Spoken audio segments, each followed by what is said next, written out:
하나님의 말씀 마태복음 8장 23절에서 27절 말씀입니다. 배에 오르심에 제자들이 따랐더니 바다에 큰 노을이 일어나 배가 물결에 덮이게 되었으되 예수께서는 주무시는지라. 그 제자들이 나와 깨우며 이르되 주여 구원하소서, 우리가 죽겠나이다.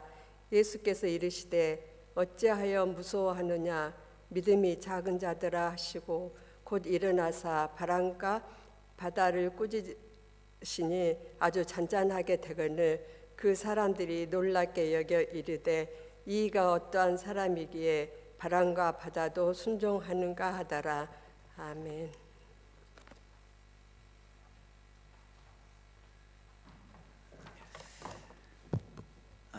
갈릴리 바다라기보다는 호수지요. 그러니까 우리가 지금도 이스라엘 지도를 이렇게 보시면 이스라엘은 갈릴리는 이제 그 사해와 연결된 호수로 우리가 볼 수 있습니다. 성경에는 누가복음에는 게네사렛 호수라고도 표현하기도 하고, 또 요한복음에는 디베랴, 그 당시에 지배자였던 티베리우스의 이름을 붙여서 디베랴 바다, 디베랴 호수, 이렇게 갈릴리, 게네사렛, 디베랴, 이런 다른 이름으로 성경에 기록되어 있지만 다 같은 갈릴리 호수입니다. 여기에서 일어난 예수님과 함께 제자들이 배를 타고 갈 때 갑자기 풍랑이 일어서 그 무서워하는 예수님은 주무시고 계셨고, 그 무서워할 때 제자들이 예수님을 깨워서 예수님, 우리가 죽게 되었습니다. 왜 이렇게 주무시기만 합니까? 그럴 때 믿음이 없는 자들아 왜 두려워하느냐 하면서 제자들도 꾸짖고 바다도 꾸짖어서 풍랑을 잠잠케 하신 그 예수님의 사건입니다. 오늘 말씀, 우리 스크린에 그 성경 말씀을 좀 계속 비춰주시면 고맙겠습니다. 24절 말씀에 바다에 큰 놀이 일어나 그랬습니다. 바다에 큰 놀이 일어나 배가 물결에 덮이게 되었으되 그랬습니다. 사실 예수님은 어부는 아니에요. 목수 출신이에요. 그러나 제자들 중에 대부분이 베드로, 안드레, 요한, 야고보 다 대부분 많은 사람, 12 중에 다는 아니지만 많은 사람들이 어부 출신이어서 그 갈릴리 바다에서 고기 잡던 그런 젊은이들이에요. 그러니 그들의 신체도 그 어부에 익숙해 있고 또 갈릴리 바다의 환경에 아주 익숙해 있던 그런 사람들, 기술도 아주 뛰어난 사람들입니다.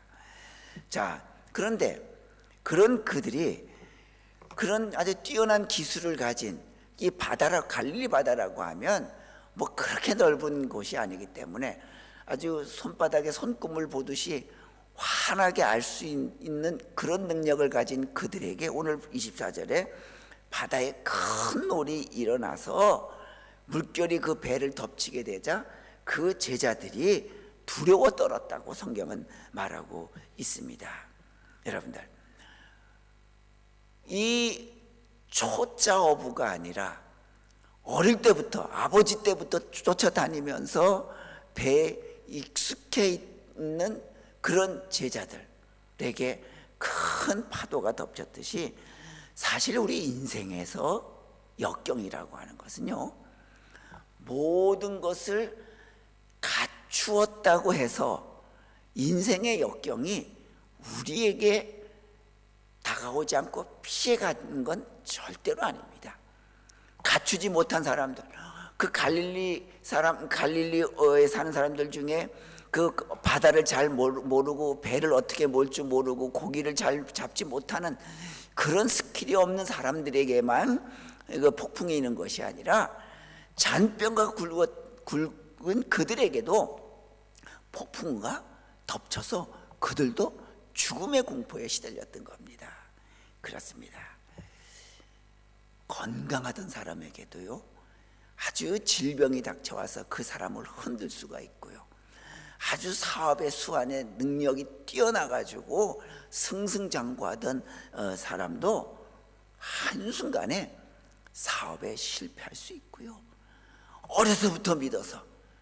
그리고 열정적으로 믿어서 신앙이 아주 튼튼하다고 여기는 사람에게도 사탄의 시험과 유혹이 와서 그를 흔들어서 나락으로 떨어뜨릴 수 있는 여건이 얼마든지 있는 것이 우리 인생의 모습이라고 하는 겁니다.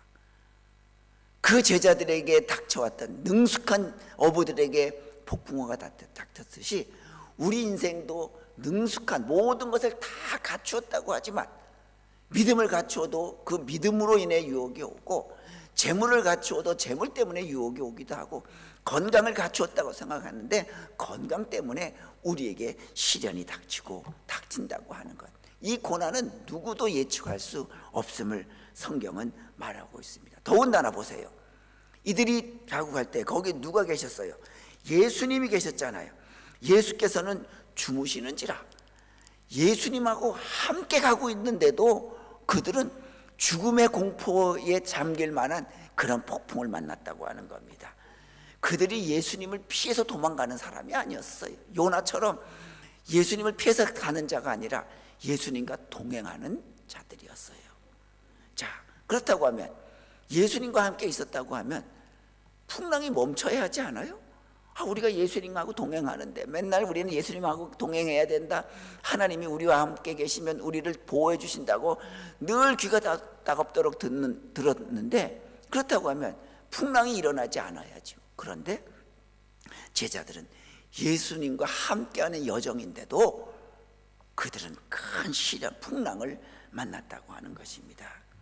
여러분들, 예수님을 우리가 믿고 있지만 우리 가운데 그 믿음의 시련이 얼마든지 우리에게 불어올 수 있음을 우리가 잊어서는 아니 됩니다.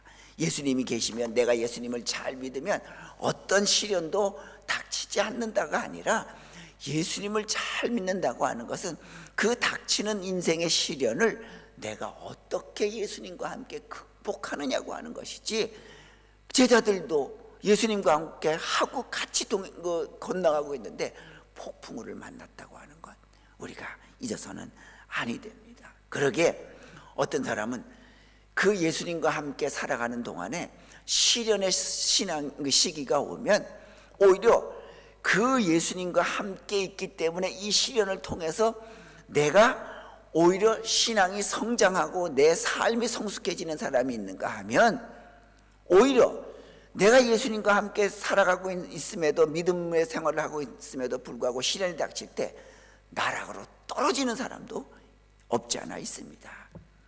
여러분, 우리는 어떻습니까? 내가 믿음의 생활할 때, 시련이 닥칠 때 우리는 어떤 존재입니까? 지난번에 한번 말씀드렸지만 그 아프니까 청춘이다라고 써서 베스트셀러가 됐던 김난도 그 서울대 교수, 그분이 쓴 책 중에 천번이 흔들려야 어른이 된다라고 하는 그 후속편으로 냈는데, 거기에는 자기 얘기를 썼어요. 자기가 이제 서울대 교수가 임용이 돼가지고 기뻐가지고 이제 됐는데, 그 서울대 교수를 위한 그 아파트, 임대 아파트가 있대요. 굉장히 싸대요. 그리고 돈 내는 것도 별로 그때 그냥 그 달에 자기가 쓴 것만 내면 되지, 그 전세금 마련하려고 그런 걱정 안 해도 된대요. 근데 워낙 수요자가 많으니까 추첨을 한대요. 근데 자기는 떨어졌대요. 친구 교수는 됐는데 굉장히 실망했대요. 그래서 할 수 없어서 그 여기저기 돈을 모아가지고 친척 돈, 또 대출, 전세 끼고 뭐 이래가지고 정말 힘들게, 그래서 전세 아파트를 서울대학 교수 임대 아파트가 아니라 그 외부에다가 얻었답니다. 근데 친구는 너무 좋아한대요. 그 전세 얻으려고 하는 돈을 은행에다 두고 그거를 이자를 받고, 그 임대 아파트, 서울대 교수 임대 아파트는 거의 그냥 돈 안 내고 운영비만 내면 되니까요. 너무 좋았는데 자기는 너무 부럽기도 하고 그랬대요. 근데 자기가 이제 들어간 전셋집의 주인이 나쁜 주인이 아니었대요. 근데 이 IMF 때라 주인도 할 수 없으니까 자꾸만 이 전세를 올려달라고, 그 자기도 돈은 없으니까 정말 고민하다가 몇 년 살다가 정말 힘들게 막 돈을 해가지고 자기가 집을 하나 조그만 걸 샀대요. 근데 시간이 몇 년이 지나니까 그 서울대 교수들 그 임대 아파트가 계속 있는 것이 아니라 몇 년 동안 정해져 있대요. 그거 끝나면 또 다음 사람을 위해서 나가야 된대요. 근데 그때가 되니까 자기 친구, 임대 아파트가 당첨돼서 좋아했던 친구가 고민이 자기 와서 걱정을 하는 거예요. 자네처럼 차라리 전세금을 올려달라고 해서 조금씩 올려주고 그래서 또 돈 모아가지고 뭐 해서 조그만 아파트를 샀으면 이제 이게 아파트 값이 올랐잖아요. 그러면 그때는 살 때는 어려웠지만 자기같이 임대 아파트 들어간 사람은 전세금이 없다고 해가지고 그냥 맨날 편안하게 살았는데 이제 나갈 때 되니까 그 조금 모아놓은 전세금 가지고는 택도 없더래요. 그래가지고 굉장히 고민하는 걸 보면서 자기가 돌아봤대요. 그렇구나. 최악의 집주인이 최고의 집주인이구나. 그래요. 그때는 올려달라고 막 많이 올려달라고 해서 집주인이 미웠는데 지금 생각해 보니까 그때 어떻게 해서라도 돈을 마련해서 전세자금 올려주고 또 너무 화가 나서 홧김에 내가 이렇게 자꾸 전세 옮겨 다니니 홧김에 내가 사겠다 해서 사놓은 게 오히려 지금은 유익이 되었다고 그 책에서 말하고 있습니다. 여러분들, 우리도 인생 살 때에 그 제자들처럼 예수님과 함께 동행하는 삶을 살지만 때로는 실패도 겪고 고난도 겪습니다. 역풍도 맞습니다. 그런데 단 한 가지, 예수님과 함께하는 우리의 믿음의 삶이라고 하는 것은 언젠가는 반드시 반전이 있다고 하는 것, 멋진 반전이 있다고 하는 것, 아마 우리 겪어오면서 그런 반전 드라마를 우리 인생에 크든지 작든지 여러 번 겪었을 겁니다. 아니, 더 멋진 내 인생의 최고의 반전 드라마는 아직 우리에게 완성되지 않았을지도 모릅니다. 그러니까 우리 제자들처럼 예수님과 함께 동행해도 내가 예수님을 믿는데 왜 인생에 이런 바람이 부는가, 이런 풍랑이 있는가, 우리가 그것 때문에 좌절하는 것이 아니라 반드시 얘가 예수님과 함께 동행하기 때문에 이런 풍랑을 얼마든지 이뤄내고 오히려 더 훌륭한 반전 드라마를 내가 만들어낼 수 있다라고 하는 그런 믿음 우리가 간직할 수 있기 바랍니다. 자, 이런 예수님과 함께 갈릴리 바다를 지나갑니다. 예수님은 어떻습니까? 풍랑이 있는데 24절 말씀에 예수께서는 주무시는지라. 자, 여기 가만히 보세요. 제자들과 함께 가는데 예수님은 주무신다 그랬지 안 계신다 그러지 않았어요. 안 계신다 그러면 그건 위험한 거지요. 그런데 여기 예수님은 주무시더라 그랬습니다. 여러분들, 그거예요. 예수님이 주무시기 때문에 아무 말씀도 안 하셔요. 우리 인생도 그렇잖아요. 내가 기도를 해도 내가 믿는 예수님께 내가 기도를 하고 간구를 해도 아무 말씀도 안 하시고 아무 응답도 없어요. 그러나 주무신다고 해가지고, 제자들의 옆에서 주무신다고 해가지고 그건 주무시는 것이지 안 계시는 건 아니잖아요. 우리도 그래요. 내 기도에 예수님이 아무 응답이 없이 마치 예수님이 주무시는 것처럼 계셔도 그것은 예수님이 나에게 안 계시는 것이 아니라 예수님이 나에게 무관심하신 것이 아니라 예수님이 나에게 무능하신 것이 아니라고 하는 것입니다. 우리는 어디에다가 초점을 두어야 하냐면 예수님께서 지금 무엇을 하고 계신가라는 것에 대해 우리 마음을 두는 것이 아니라 지금 예수님이 나와 함께 계시다고 하는 것에 우리 마음을 두어야 돼요. 예수님이 주무시고 계시든지 뭘 하고 계시든지 그건 우리 알 바 아니에요. 다만 우리가 관심 가져야 할 것은 주무셔도 예수님은 나와 함께 계신다고 하는 그 믿음만 있으면 얼마든지 주무시다가 깨어나신 주님이 내 기도 들으시고 우리의 삶을 주관해 주시는 거예요. 인도해 주시는 거예요. 여러분, 이제부터 내가 기도하는데도 아무 관심이 없으, 아무 무응답하시는 예수님 주무시고 계시는 것처럼 생각하세요. 우리가 깨우면요 반드시 일어나 주십니다. 또 주무시고 계시다고 하는 것, 지금 풍랑이 일어서 제자들은 죽게 생겼는데 예수님은 그게 상관없어요. 왜요? 예수님에게는 삶과 죽음이 하나예요. 그건 아무것도 아니란 말이죠. 우리는 생명체이기 때문에 우리는 내가 내 몸이 젊었을 때보다 더 쇠하해졌지만 막연한 생각에 나는 죽지는 않을 것이다라고, 내가 언제 죽을 날이 올까, 그런 생각을 우리는 막연하게 무의식적으로라도 하고 있습니다.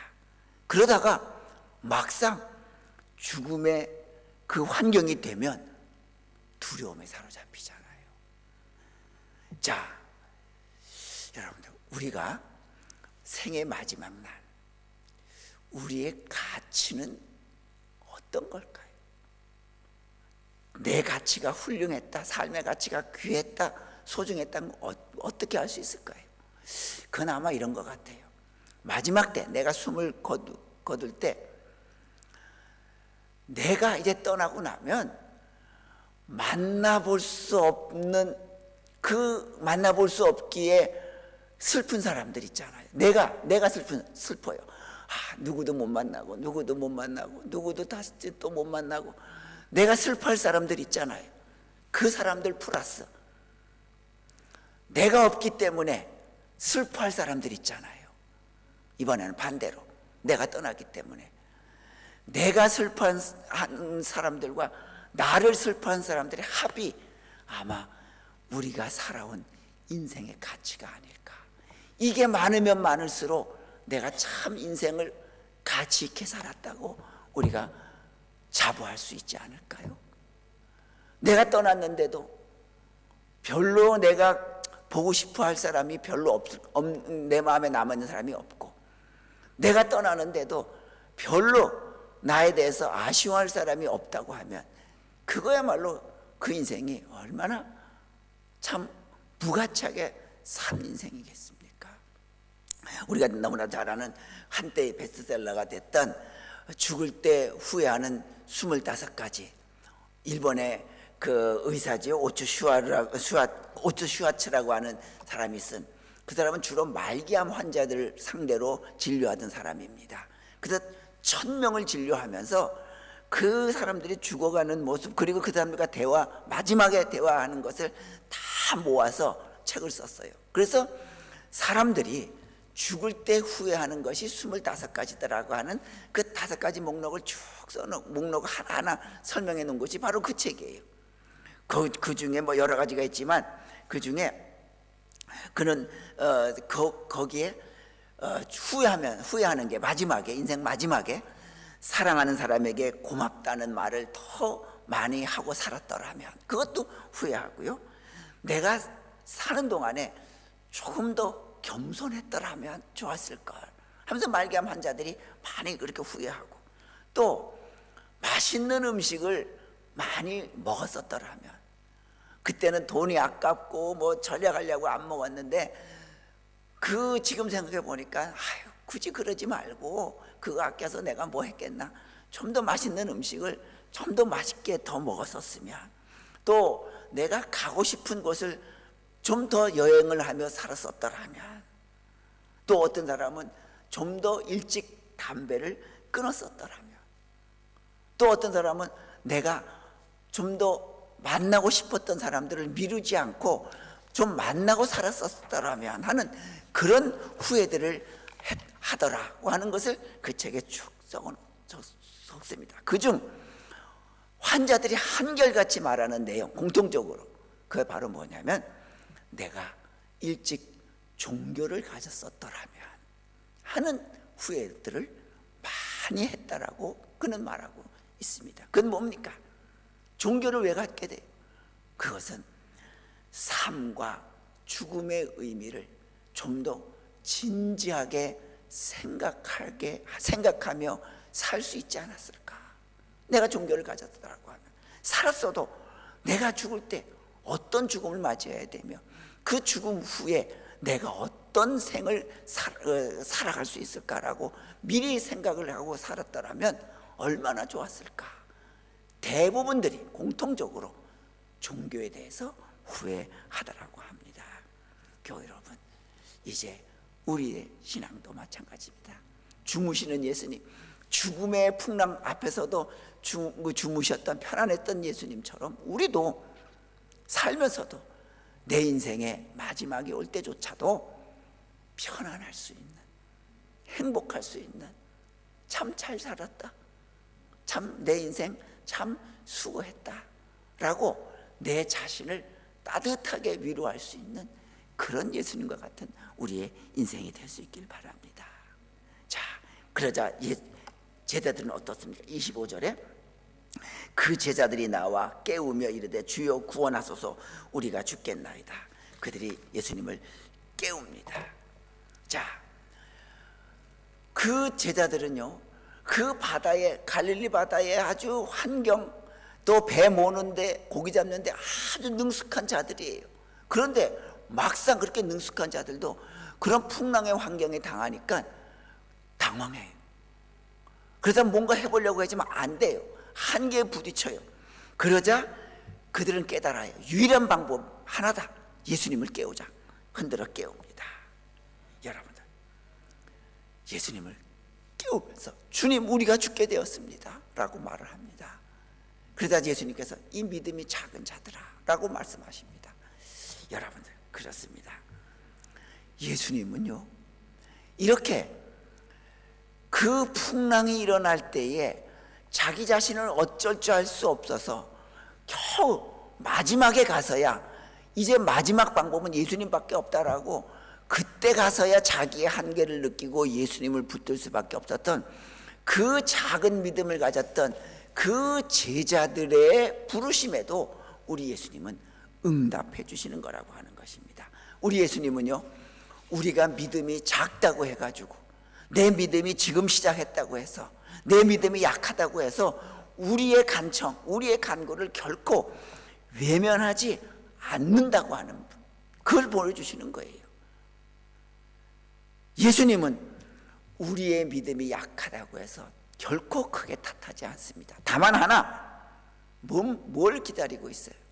좀 더 그 약한 믿음을, 작은 믿음을 좀 더 키우라, 꼭 격려해주고 위로해주시지, 작은 믿음이라고 해서, 약한 믿음이라고 해서 우리의 기도를 무시하거나 외면하지 않는다고 하는 것 기억해야 합니다. 그렇기 때문에 여러분들, 우리 약한 믿음, 그래 나는 그저 어쩌다가 이렇게 그냥 믿는 둥 마는 둥 하는 것 같다, 그렇게 약한 믿음일지라도 예수님은 약한 믿음을 한 번도 외면하지 않는 믿음, 요청을 들어주시는 예수님이시라고 하는 것 잊지 마시면서, 작은 믿음이지만 우리 믿음을 늘 키워가기를 기다리시는 예수님 앞에서 내 믿음을 더 키워가는 우리가 될 수 있길 바랍니다. 예수님께서 뭐라고 말씀하십니까?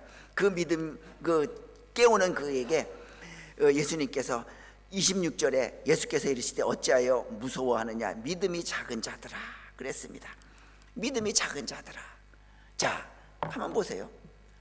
예수님께서 지금 풍랑도 일고 제자들이 무서워서 마음의 풍랑도 일어요. 이 두 풍랑이 일어날 때에 예수님께서 누구부터 먼저 꾸짖습니까? 풍랑부터 꾸짖지 않지요. 풍랑아 잠잠하라 바다에, 그러지 않았어요. 물론 마가복음에는 풍랑부터 잠재웠어요. 그러나 마태복음엔 풍랑부터 잠재운 게 아니라 그 제자들의 마음속에 일어나는 그 마음의 풍랑부터 잠재우고 나서, 그리고 나서 그 바다의 풍랑을 잠잠케 합니다. 순서가 제자들의 마음의 풍랑부터 잠잠케 하신 예수님이십니다. 왜 그럴까요? 왜 그럴까요? 예수님의 관심은요, 이 풍랑, 일어나는 환경이 문제가 아니라 그 환경을 보고 그 마음이 안정되지 못하고 마음이 뒤집어지는 그 제자들의 마음, 그게 더 문제였어요. 그래서 너희들 환경이 문제가 아니라 그 환경을 보고 반응하는 너희들의 마음이 더 문제다. 그러면서 제일 먼저 꾸짖은 게 제자들을 먼저 꾸짖으셨어요. 그래, 풍랑부터 잔잔케 한 다음에, 봤지? 이 믿음이 없는 자들아, 내가 있는데 이걸 보고도 이걸 좀 봐라 말이죠. 그러지 않았어요. 여러분들, 우리도 그러지 않을까요? 우리는 우리 앞에 닥친 여러 가지 어려움의 문제, 고난의 문제를 보면서, 그 문제는 눈으로 보면서 내 속에 일어나는 그 문제 때문에 내 속에 일어나는 마음의 풍랑은 우리가 깨닫지 못하는 그런 우리의 모습 아닐까요? 우리가 왜 예수님은 제자들의 그 마음의 풍랑을 먼저 지적했을까요? 우리가 그렇습니다. 내 마음의 풍랑을 가라앉히지 못하면 이것이요, 항상 밖으로 확산이 됩니다. 그래서 항상 어려움과 불행을 내 마음의 풍랑이 잔잔하지 못하면 이것이 밖으로 나타나서 계속 내 주변의 모든 것을 뒤집어 놓아요. 우리 그렇지 않아요? 내 속에 분노가 가득 차고 불만이 가득 차고 내 속에 그 갈등이 가득 차면 이것이 자꾸 나타나서 내 집안도, 내 아내도, 내 남편도, 내 자녀도, 내 이웃도, 내 교우도 다 뒤집어 놔요. 그러니까 예수님께서 문제는 이 바깥에 있는 풍랑이 아니라 너희들 마음속에 있는 이 풍랑이 문제다 말이죠. 이것을 잠잠해야 된다라고 해서 예수님께서 풍랑부터 잠잠케 한 것이 아니라 제자들의 마음부터 꾸짖었다고 하는 것, 이제부터 우리 기억해야 합니다.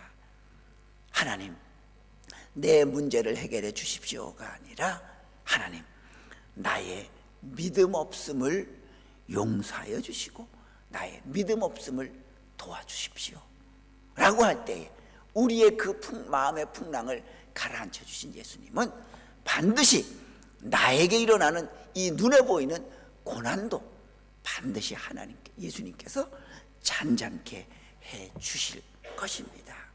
그러게요, 우리는 우리가 닥친 고통에 대해서 100번 탄식하는 것보다 한 번 기도하는 것이 훨씬 우리에게 더 귀하고 소중하다고 하는 것 잊지 마시길 바랍니다.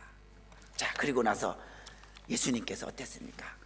그 제자들의 마음의 풍랑을 잠잠케 하신 예수님께서 풍랑도 잠잠케 해주셨어요. 오늘 말씀에 보면, 자, 26절에 예수께서 이르시되 어찌하여 무서워하느냐, 믿음이 작은 자들아 하고 제자들 먼저 꾸짖으시고 곧 일어나사 바람과 바다를 꾸짖으시니 아주 잔잔케 되었다. 그 다음에 바다를 잔잔케 해준 거예요. 마음부터 잔잔케 한 다음에. 그리고 나서 제자들의 반응이 재밌습니다.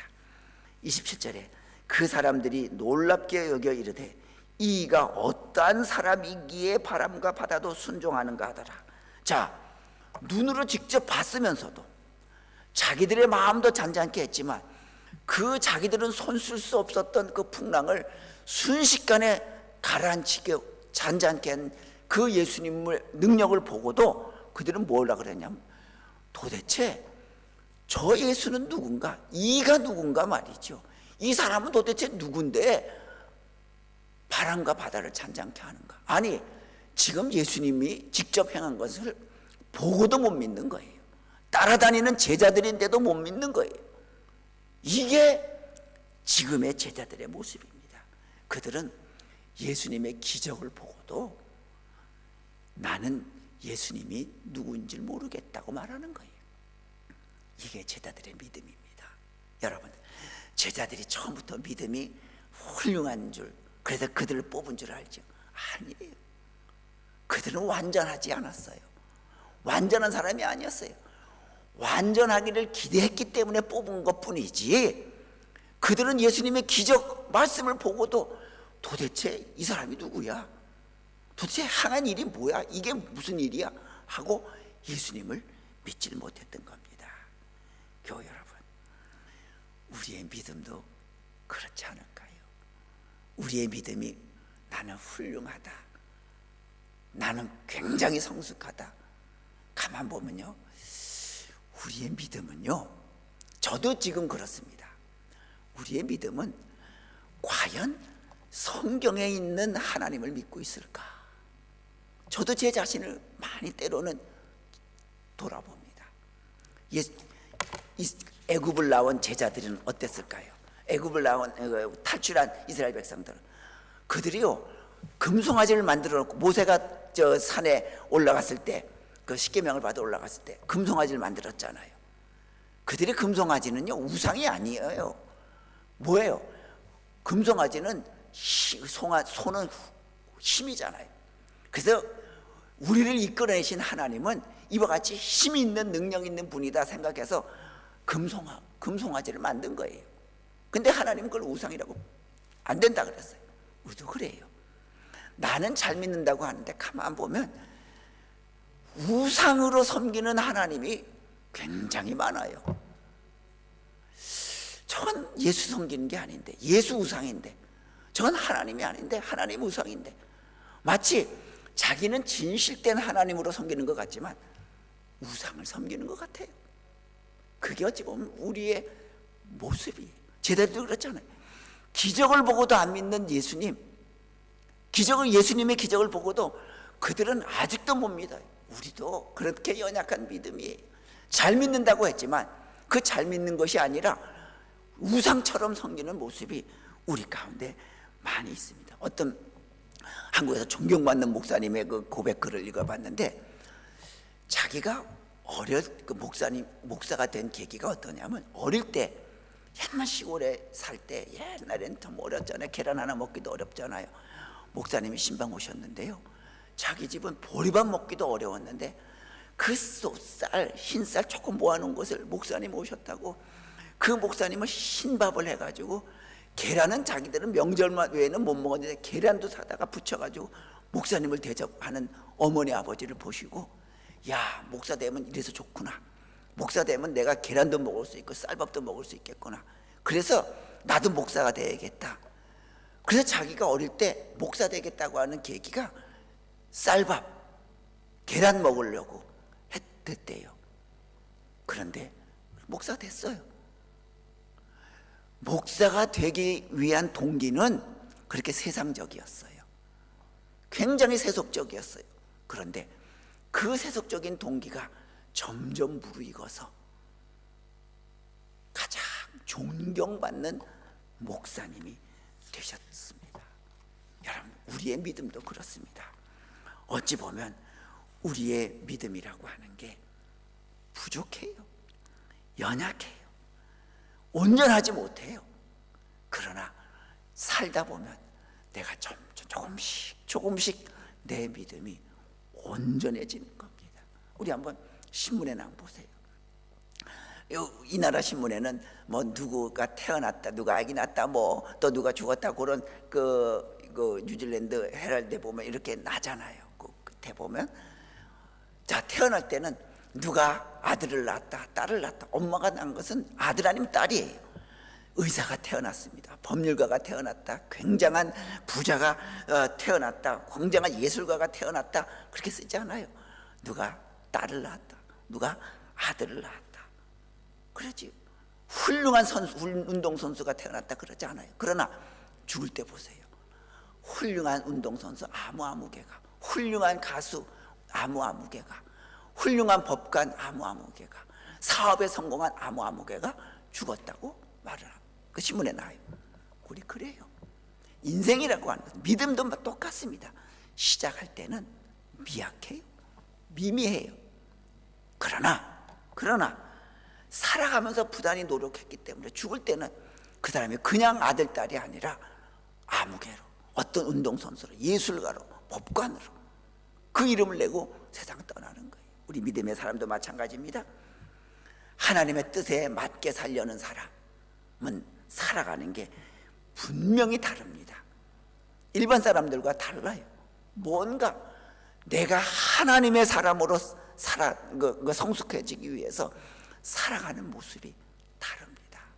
우리 예수님의 기적을 보고도 이가 도대체 누군가라고 했던 그들이 나중에는 모두 어땠어요? 다 예수님을 위해서 이모저모로 순교하고 죽잖아요. 성숙해졌잖아요. 우리도 우리의 믿음이 조금 약하고 부족하더라도, 그래, 내가 내 인생을 마감하는 날은 훌륭한 믿음의 사람, 내 인생의, 내 믿음의 모델 아무개가 세상을 떠났구나. 오히려 그 내 믿음이 많은 사람에게 귀한 영향을 미칠 수 있도록, 지금은 예수님의 말씀을 보고도 이가 저 사람이 누구냐라고 할지언정 우리의 마지막 날은 예수님을 위해서 헌신하고 희생하며 마지막을 예수님을 위해서 다 바치다가 살아가는 우리 모두 되시기를 주님의 이름으로 축원합니다. 기도합니다. 걸어가신 여호와 아버지 하나님, 저희들 약한 믿음이라고 우리의 기도를 외면하지 아니하시는 그 예수님께 매일 기도하겠사오니, 어려운 문제를 위해서 간구하겠사오니, 슬픈 문제를 놓고 주님 앞에 외치겠사오니 들어 응답하여 주시옵소서. 우리의 믿음이 지금 예수님의 기적과 말씀을 늘 보고도 저분이 누구신가라고 우리가 늘 마음에 연약해 있지만, 우리의 인생 마감하는 날 누구보다도 예수님을 위해서 내 온 인생을 바쳤노라고 예수님으로부터 칭찬 듣는 우리의 귀한 믿음 되도록 도와주시옵소서. 예수님의 이름으로 기도드리옵나이다. 아멘.